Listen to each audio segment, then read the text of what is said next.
Subscribe कीजिए ध्येय IAS channel को और बेल आइकन को दबाइए लेटेस्ट वीडियो सबसे पहले देखने के लिए।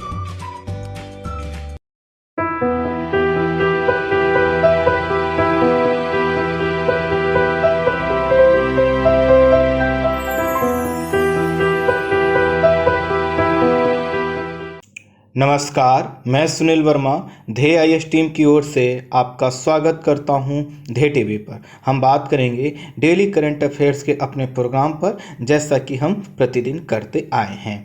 इस वीडियो में मैं दो टॉपिक आपसे डिस्कस करूंगा। पहला जो टॉपिक है वह आपके स्क्रीन पर दिखाई दे रहा है। इसमें हम बात करेंगे आरबीआई के द्वारा किए गए घोषणा पर और देखेंगे कि भारतीय अर्थव्यवस्था को कोविड-19 जैसी महामारी से निपटने के लिए किस तरह आरबीआई अपना योगदान दे रहा है। यह योगदान कितना सफल हो पाएगा, इसकी हम समीक्षा करेंगे। तो साथ ही साथ इसमें कुछ ऐसे टर्मोलॉजी हैं जो कि आपकी प्रारंभिक परीक्षा के पॉइंट ऑफ व्यू से इम्पोर्टेंट है।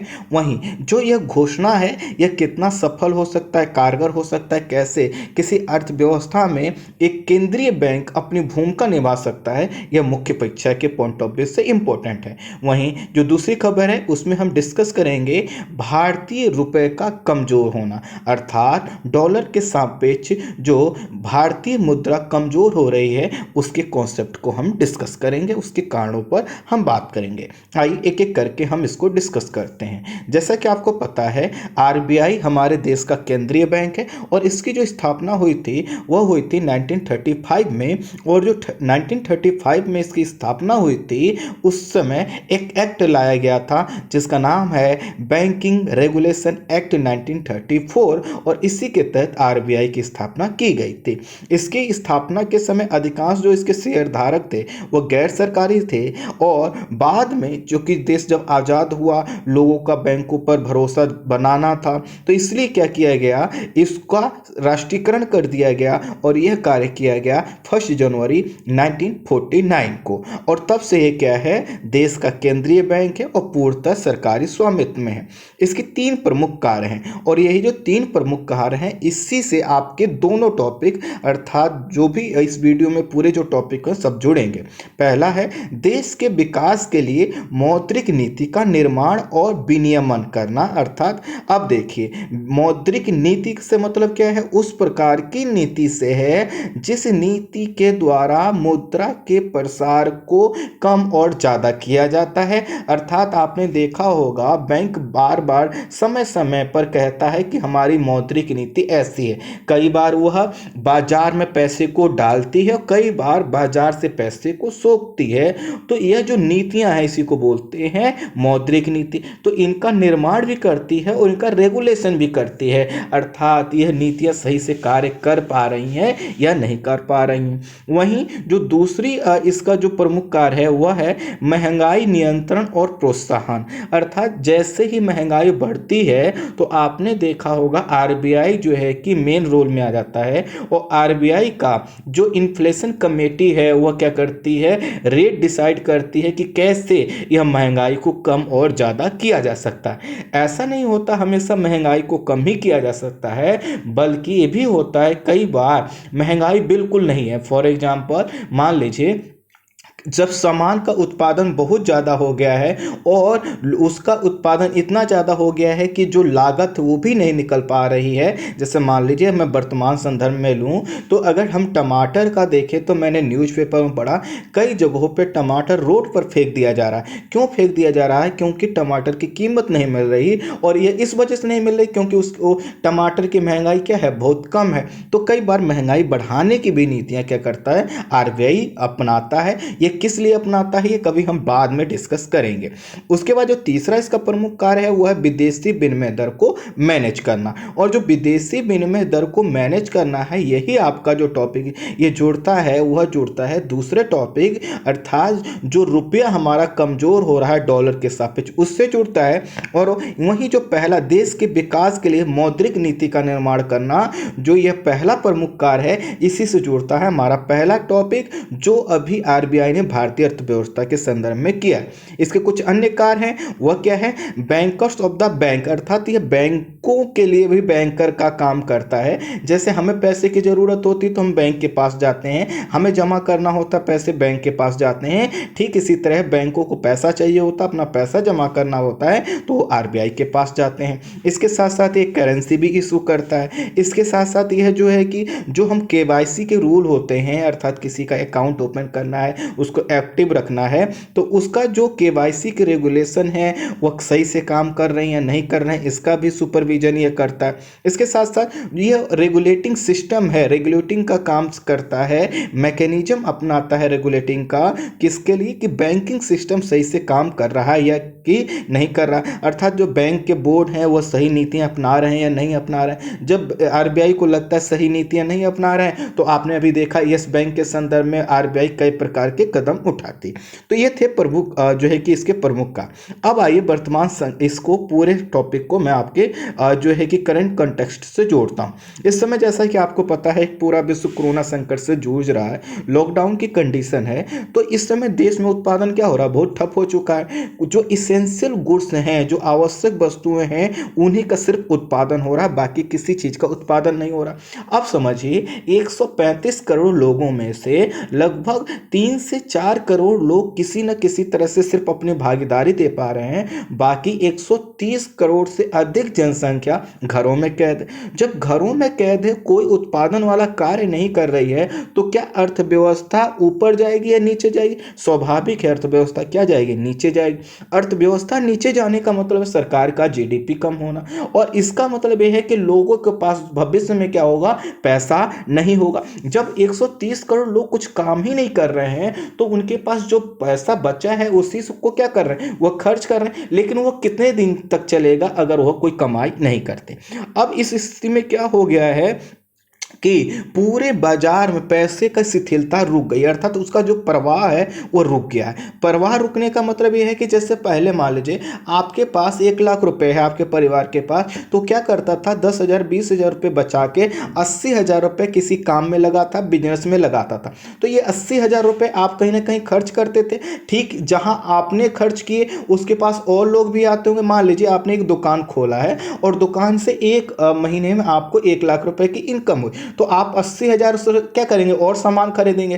तो जैसे आपने सामान खरीदा ऐसे कुछ लोग और खरीदेंगे, तो जो बड़ा व्यापारी है जिससे आप सामान खरीदते हैं वो दूसरे से खरीदेगा। तो ठीक इसी एग्जाम्पल को हर परिवार पे सेट कर दें तो प्रत्येक परिवार अपने अपने कार्य को कर कर पैसे को कमाता है और पैसे का लेन देन करता है। लेकिन वर्तमान संदर्भ में क्या है, जो पैसा है लोगों के पास वो सिर्फ आवश्यक वस्तुओं के लिए खर्च कर रहे हैं और बाकी बचा के रख रहे हैं। उनको डर है कि पता नहीं आने वाले समय में क्या हो। अब ऐसी स्थिति में क्या हुआ है कि पूरे बाजार में पैसे का जो है कि धन का प्रवाह बिल्कुल रुक गया, और इसी के कारण जो है कि आरबीआई ने कुछ कदम उठाए। इन कदमों का जो उद्देश्य, मुख्य जो लक्ष्य, वो 2 लक्ष्य रखे गए। पहला, जैसा कि आपकी स्क्रीन पर दिखाई दे रहा है, वह है कि बाजार में पैसे की तरलता बढ़ाई जाए। इसका मतलब है मुद्रा का प्रवाह बाजार में किया जाए। प्रश्न आएगा आखिर ये कैसे हो सकता है, जब लोग कुछ कर ही नहीं रहे हैं, खर्च कर ही नहीं रहे हैं, कोई नया निवेश हो ही नहीं रहा, लोग पैसे को बचा रहे हैं, तो कैसे होगा? तो इसमें जिम्मेदारी अपने ऊपर आरबीआई ने अपने दिखाई है, और यह जो घोषणा की गई है, तो पहला इसमें क्या किया गया, तरलता बढ़ाई जाए, इस प्रकार के प्रावधान किए गए। क्या क्या प्रावधान किए गए अभी मैं बता रहा हूं बस थोड़ा सा। और दूसरा, इसने जो घोषणा की है उसमें एक केंद्र में है कि जो रेगुलेशन है उसमें शिथिलता लाई जाए। रेगुलेशन में शिथिलता का मतलब यह है कि आपको पता है कि मुद्रा लोन मिल सकता है और लोगों को मिलना चाहिए, सरकार ने भी कहा, लेकिन आप देखिए आपके पास पड़ोस में कितने लोग हैं जिनको मुद्रा लोन मिल पाया होगा। या मान लीजिए आज आपको लोन की जरूरत है और आप अगर बैंक के पास जाते हैं तो क्या आपको आसानी से लोन मिलता है? नहीं मिलता। क्यों नहीं मिलता? उनके पास इतने नियम कायदे कानून है कि वो आप फुलफिल नहीं कर पाते। तो इनको जब तक शिथिल नहीं किया जाएगा तब तक आप तक पैसा नहीं पहुंचेगा, और जब तक पैसा आप तक नहीं पहुंचेगा, हम तक नहीं पहुंचेगा, सब तक नहीं पहुंचेगा, तब तक पैसे का तो प्रवाह क्या क्या हो गया है, रुक गया। तो यही दो मुख्य लक्ष्य रखे गए हैं आरबीआई की इस घोषणा में।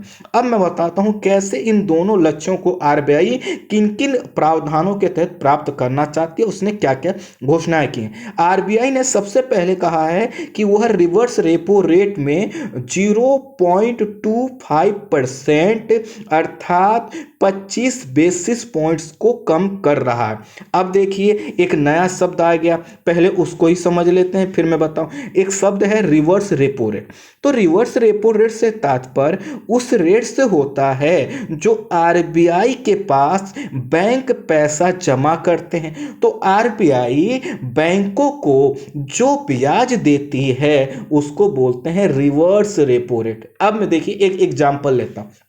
मान लीजिए मैं जो है कि HDFC बैंक का हेड हूँ, मेरे पास पैसा बहुत ज़्यादा है और वो पैसा खर्च नहीं हो पा रहा। तो मैं एक तरीका है मैं उसको अपने पास रखूँ, दूसरा तरीका है कि मैं आरबीआई के पास जमा कर दूँ। जब मैं आरबीआई के पास जमा करूँगा तो उस जमा हुए पैसे पे आरबीआई मुझे कुछ ब्याज देगा, तो वह मेरी क्या हो जाएगी, इनकम हो जाएगी। स्वाभाविक है मैं आरबीआई के पास पैसा जितना ज़्यादा जमा करूँगा या कितना करूंगा यह इस पर निर्भर करता है कि आरबीआई मुझे ब्याज कितना देता है। मान लीजिए एक समय है आरबीआई मैं 100 रुपये जमा करता हूं तो आरबीआई मुझे 2 रुपये का इंटरेस्ट देती है अर्थात 2% देती है। और एक समय ऐसा आता है कि आरबीआई 100 रुपये पर मुझे 10 रुपये ब्याज देती है अर्थात 10% इंटरेस्ट देती है। तो मैं क्या करूंगा, जब मेरे पास पैसा पड़ा हुआ है और आरबीआई तो कभी डिफॉल्टर हो नहीं सकती, उसको दिया गया पैसा तो एनपीएम कन्वर्ट हो नहीं सकता।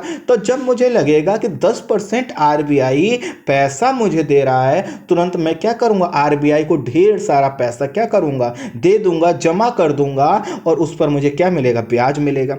इसका मतलब है रिवर्स रेपो रेट वह रेट है जब बैंक आरबीआई को पैसा अपना जमा करते हैं तो आरबीआई जो बैंकों को इंटरेस्ट पे करती है उसको रिवर्स रेट बोलते हैं। अब ये रिवर्स रेट ज़्यादा होगा, जैसा कि मैंने अभी आपको बताया, जैसे कि 10% हो जाए तो क्या होंगे, बैंक ज़्यादा जमा करेंगे, 2% हो जाए अर्थात कम हो जाए तो कम जमा करेंगे। तो अब देखिए क्या किया है, रिवर्स रेपो रेट में आरबीआई ने 0.25% अर्थात इसको 25 बेसिस पॉइंट्स कम कर दिया। आप बेसिस पॉइंट्स का खेल समझते होंगे, आपने कई बार लिखा होगा 75 बेसिस पॉइंट कम कर दिया गया, 100 बेसिस पॉइंट कम कर दिया। इसका मतलब ये है कि जो पूरा 1% है ना, देखिए रिवर्स रेपो रेट में कितना किया इन्होंने कमी, 0.25%। तो ये जो 25% है अर्थात लगभग 25%, मतलब किसी चीज का क्या किया है, 1/4 कम किया गया है, इसी को 25 बेसिस पॉइंट बोलते हैं। अगर रिवर्स रेपो रेट में 1% पूरी कमी हुई होती तो ये कितने बेसिस पॉइंट निकलते, हम 100 बेसिस पॉइंट। ये काफी जो है कि छोटी छोटी चीजें हैं, लेकिन कई बार आप किताबों में पढ़ते हो और ऐसे निकल जाते हैं और एग्जाम हॉल में जाके प्रश्न गलत करते हैं। तो देखिए कितना किया है आरबीआई ने, क्या कर दिया, 0.25% की कमी कर दी।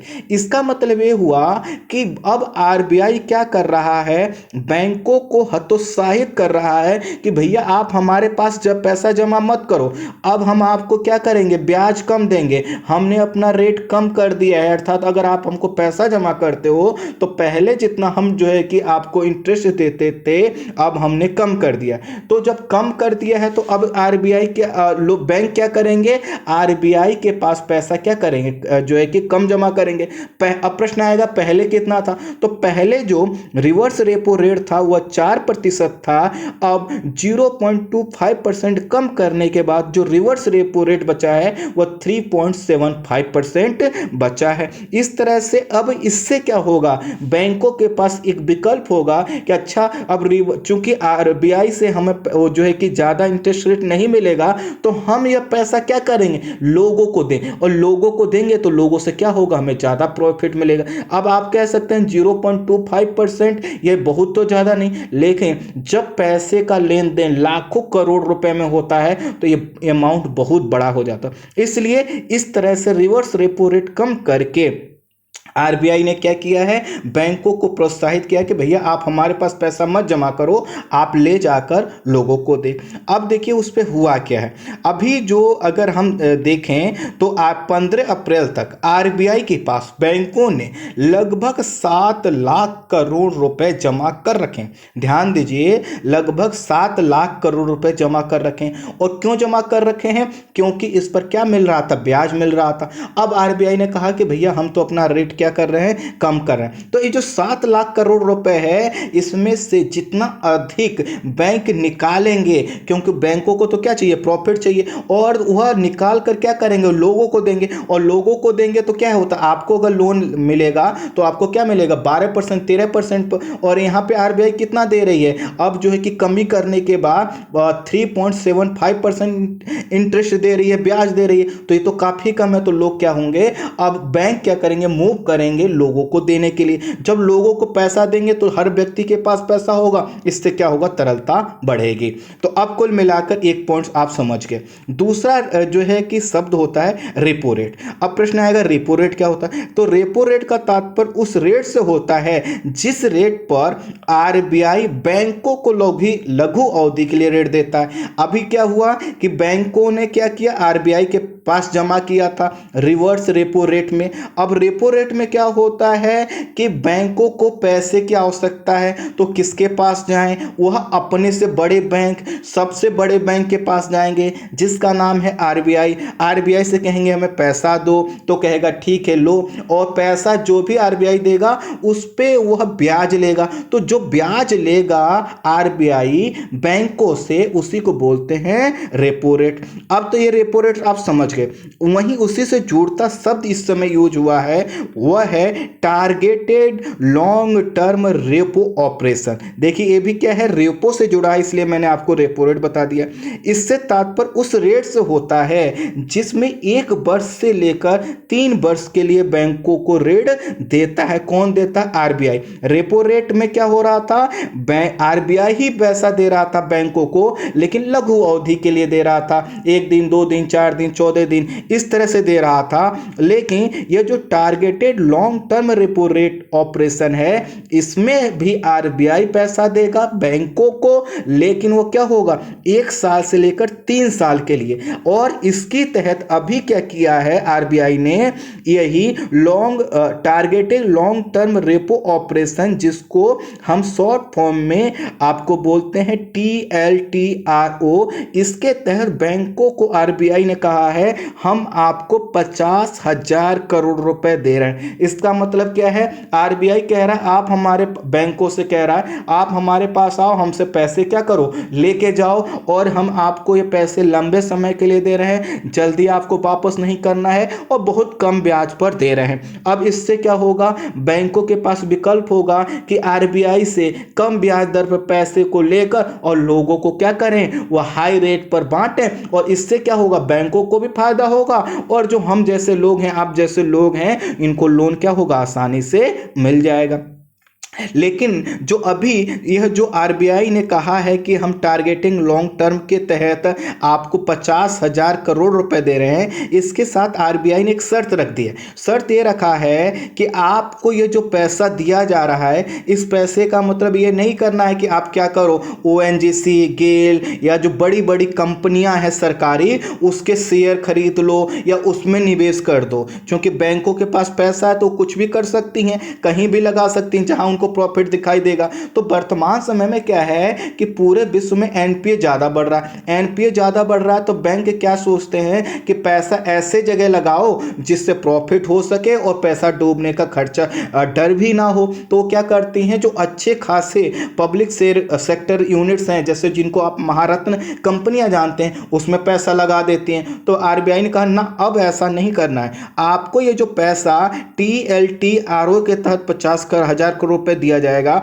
इसका प्रयोग आप माइक्रो फाइनेंस इंस्टीट्यूशन और जो छोटे NBFCs हैं उनको दोगे। अब प्रश्न आएगा माइक्रो फाइनेंस इंस्टीट्यूशंस का मतलब क्या है? तो ऐसे इंस्टीट्यूशन जो कि क्या करते हैं, जैसे आपने नाबार्ड का नाम सुना होगा, सिडबी का नाम सुना होगा, तो ये जो छोटे छोटे जहां पर हम आप जाकर किसान जाता है या जो है कि छोटा मोटा कोई विनिर्माण का काम करना होता है, जो MSME होते हैं अर्थात जो माइक्रो और जो मीडियम और सूक्ष्म आकार के उद्योग लगाने के लिए जिन लोगों को पैसा जो संस्थान देते हैं उनको ये पैसा देंगे। अर्थात बैंक क्या करेंगे, यह पैसा किसी PSU में नहीं लगाएंगे, उनको देना होगा हमें आपको, या ऐसे संस्था को देना होगा जो ग्राउंड लेवल पे हर जो छोटे छोटे लोगों को, हमारे आपके जैसे लोगों तक पैसा क्या होता है पहुंचाता है। क्योंकि पहले भी RBI ने क्या किया था, इसी TLTRO के तहत जो पैसा दिया था,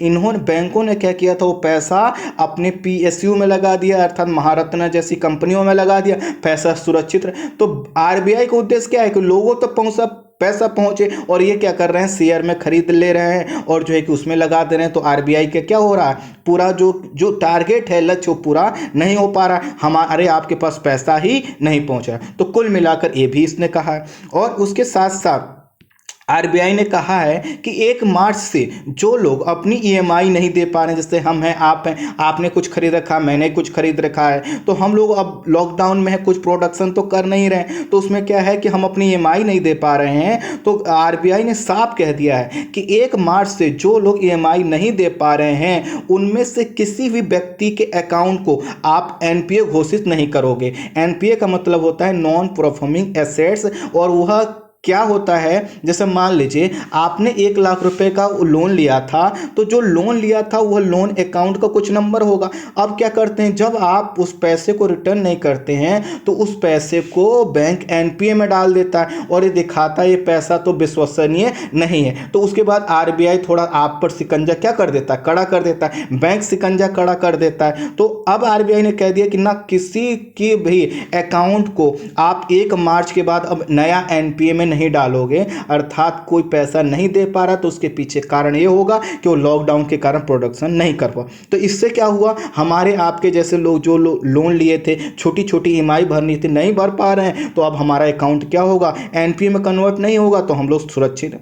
उसके बाद जो है कि RBI द्वारा कहा गया है कि वेज एंड मीन्स एडवांसेस की लिमिट 30% से बढ़ाकर 60% कर दिया गया। यह थोड़ा सा कठिन है, लेकिन इसको आसान शब्दों में समझिए कि सरकार को अगर मान लीजिए कोई रकम की आवश्यकता है और वो रकम मान लीजिए कहीं से आनी है, किसी राजस्व से आनी है, कहीं से आनी है और अभी वह आ नहीं पा रही है, अर्थात मान लीजिए GST का पैसा आना है, लेकिन GST से पैसा जब आएगा पूरा कैलकुलेशन हो जाएगा, डिविडेंड जो उसका पूल है विभाजित, तो उसके बाद आएगा, तो लंबा प्रोसेस लगे। लेकिन सरकार को चाहिए अभी पैसा, तो क्या कर सकती है, RBI से कुछ पैसा ले सकती है। और कितना पैसा लेगी, अब RBI ने इसके तहत कहा है कि जो भी आपको पैसे की जरूरत, मान लीजिए आपके पास, आपको लग रहा है कि आपके पास 100 रुपये आने वाला है, तो पहले आप 30 रुपये जो है कि हमसे ले सकते थे, अब आप हमसे 60 रुपये ले लो, और जब आपके पास 100 रुपये आ जाएंगे तो आप हमको क्या करोगे, दे देना। तो अब देखिए क्या हुआ है कि इसकी जो वेज एंड मीन्स एडवांस की लिमिट है 30% से बढ़ाकर 100% कर दिया है। अर्थात सरकार को लगता है कि उसके पास 100 रुपये आने वाला है, तो वह उस आधार पे क्या कर सकता है, RBI से कह सकता है आप हमें पैसा दे दो, 60 रुपये दे दो जो आपने लिमिट बढ़ा दी है, और जब हमारे पास पैसा आ जाएगा तो हम आपको लौटा देंगे। तो इससे क्या होगा, सरकार को जो लोक कल्याणकारी कार्य है उसके लिए पैसे की कमी नहीं बढ़ेगी। और इसके साथ ही साथ RBI ने कहा है कि वह 50,000 करोड़ रुपए का रीफाइनेंस फैसिलिटी प्रोवाइड कर रहा है नाबार्ड, सिडबी और जो NHB हैं उनको। इसका मतलब क्या है, रीफाइनेंस फैसिलिटी का मतलब क्या है कि अगर आपको पैसे चाहिए, जो नाबार्ड है, सिडबी है, NHB नेशनल हाउसिंग बोर्ड है, इनको अगर आपको पैसा चाहिए तो आप क्या करो, हमारे पास में आओ और आप हमसे पैसा ले लो, और आपको जो 50,000 करोड़ रुपए की जरूरत ज़रूर मतलब पहले आपको हमको पे करना था, भले वो पे मत करो लेकिन आप लोगों को पैसा दो। तो इन सभी गतिविधियों से आपने क्या समझा कि आरबीआई ने क्या कर दिया है, रेगुलेशन में शिथिलता की है कि भैया ऐसा है कि आपको अब क्या करना है, किसी के अकाउंट को एनपीए नहीं करना है, ज़्यादा 3-5 नहीं करना है। कोई व्यक्ति आप तक अगर पैसा लोन लेने आता है तो आप आसानी से उसको दे दो। आपको अपने पैसे को कहीं ऐसी जगह नहीं लगाना है जो बहुत बड़ी कंपनियां हैं, अर्थात लोगों तक पैसा पहुंचे। जब लोगों तक पैसा पहुंचेगा वह निवेश करेंगे, प्रत्येक व्यक्ति के पास पैसा होगा, प्रत्येक व्यक्ति निवेश करेगा, धीरे धीरे अर्थव्यवस्था क्या हो जाएगी, लाइन पर आ जाएगी। तो इससे क्या होगा, जो आरबीआई का मैंने आपको कार्य बताए थे वह देखिए कि वह क्या कर सकता है कि वह उसके जो प्रमुख कार्य हैं वो कौन सा था, देश के विकास के लिए मौद्रिक नीति का निर्माण करना और विनियमन करना। यह क्या किया, उसने पूरा किया। अब आते हैं विदेशी विनिमय दर को मैनेज करने वाले, इसका जो आरबीआई का दूसरा कार्य है उस पर आते हैं। और देखिए उससे एक टॉपिक जुड़ता है, रुपया कमजोर हो रहा है। तो क्या कारण है, आपको पता है कोरोना महामारी की वजह से निवेशक क्या कर रहे हैं, निवेशक का मतलब जिन लोगों ने, जो विदेशी लोग हैं उन्होंने भारतीय कंपनियों में निवेश किया, किसी ने रिलायंस में किया है, किसी ने अडानी में किया, विप्रो में किया, टीसीएस में।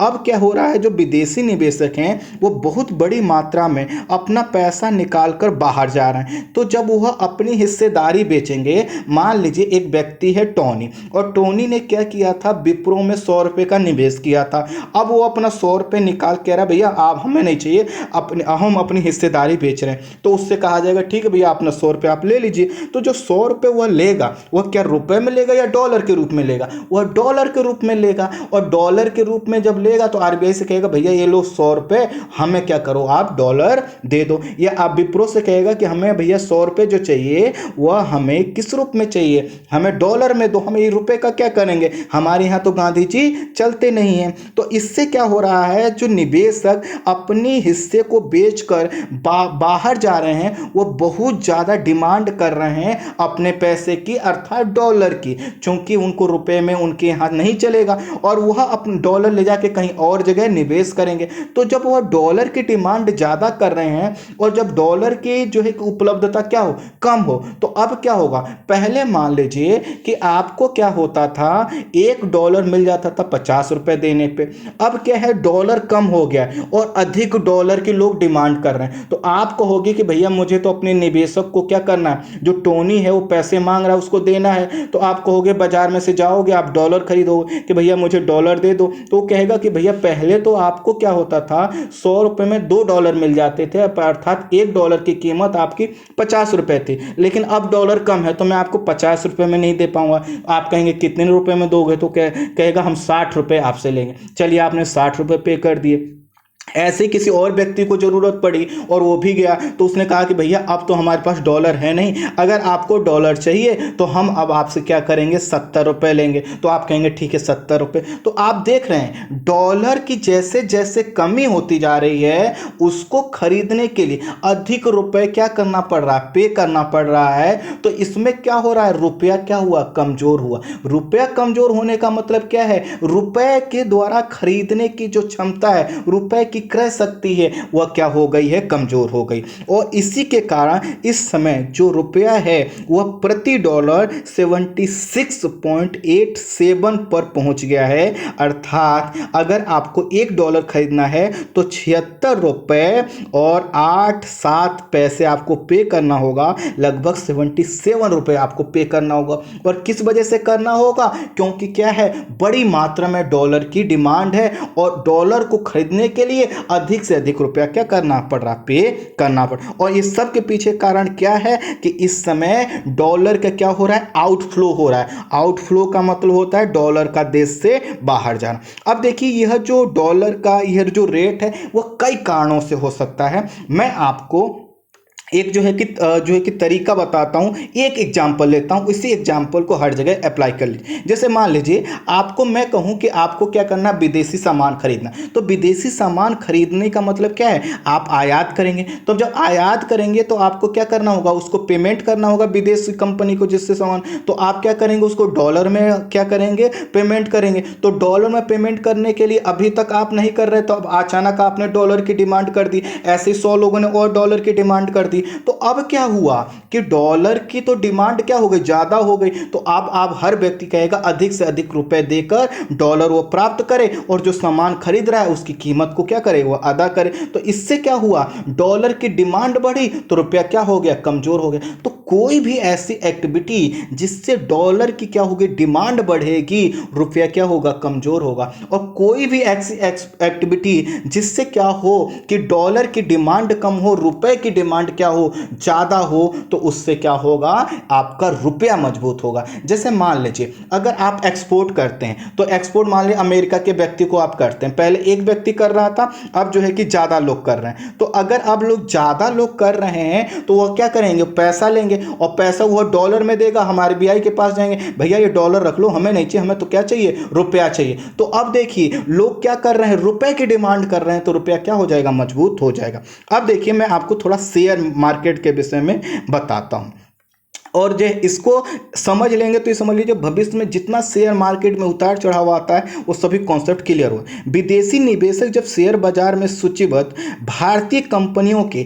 फाइनेंशियल एसेट्स जैसे शेयर या बॉन्ड्स खरीदता है तो इसको बोला जाता है फॉरेन पोर्टफोलियो इन्वेस्टमेंट। ध्यान दीजिए, कल भी मैंने आपको बॉन्ड्स बताया था, अर्थात मान लीजिए एक कंपनी मैंने बनाई, मैंने शेयर बाजार में लिस्टेड किया, या ऐसा समझिए रिलायंस है, रिलायंस का कोई व्यक्ति हिस्सेदार बनना चाहता है तो उसके क्या करेगा, शेयर खरीद लेगा, और या उसको क्या करेगा, रिलायंस को पैसा उधार देगा कि भैया आप हमें क्या करो, पैसा ले लो, हमें आगे चल के पे कर देना। या रिलायंस ही कहे कि हमें कुछ पैसा उधार दे दो, तो ये क्या है, बॉन्ड्स है। तो ठीक इसी तरह से जब कोई विदेश का व्यक्ति भारतीय कंपनियां जो कि शेयर मार्केट में लिस्टेड हैं, सूचीबद्ध हैं, उनके शेयर खरीदता है, उसमें हिस्सेदारी खरीदता है, तो इसको बोला जाता है फॉरेन पोर्टफोलियो इन्वेस्टमेंट।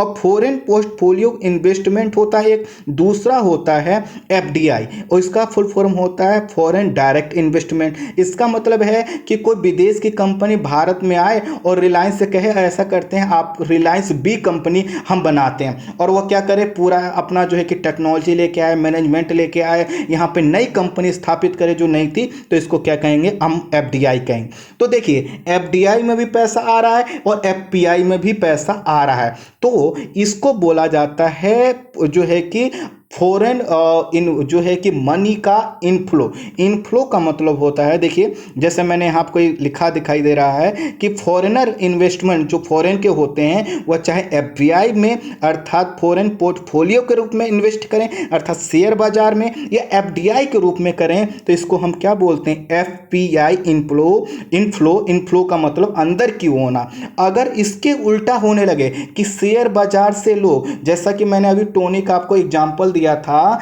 कि क्या कर रहे हैं लोग, अब यहां से अपनी हिस्सेदारी बेचकर बाहर जा रहे हैं। जो यहां पर रिलायंस के साथ रिलायंस बी कंपनी बनाई गई थी वो कह रहे हैं हम तो अब बेचकर बाहर जाए, तो इसको क्या बोलेंगे, विदेशी मुद्रा का आउटफ्लो होना। और वहीं इसका उल्टा क्या होता है, विदेशी मुद्रा का इनफ्लो होना। तो विदेशी मुद्रा का जब इनफ्लो होगा तो क्या होगा, डॉलर ज्यादा आएगा। जब डॉलर ज्यादा आएगा तो डॉलर के क्या होगा, उपलब्धता ज्यादा होगी। तो इससे क्या होगा, पहले $1 खरीदने में हमें 60 रुपए जो है कि खर्च करने होते थे, अब डॉलर ज्यादा है तो डॉलर खरीदने में 50 रुपए क्या करना होगा, हमें पे करना होगा। तो इस तरह से रुपया क्या हुआ, मजबूत हुआ। वहीं जब विदेशी मुद्रा का आउटफ्लो होता है वह किसी भी माध्यम से होगा तो उससे क्या होगा, हमें ज्यादा रुपया खर्च करना पड़ेगा और इससे क्या हो गया, हमारा जो रुपया है वह क्या होगा, खर्च जो है कि कमजोर होगा। इस तरह से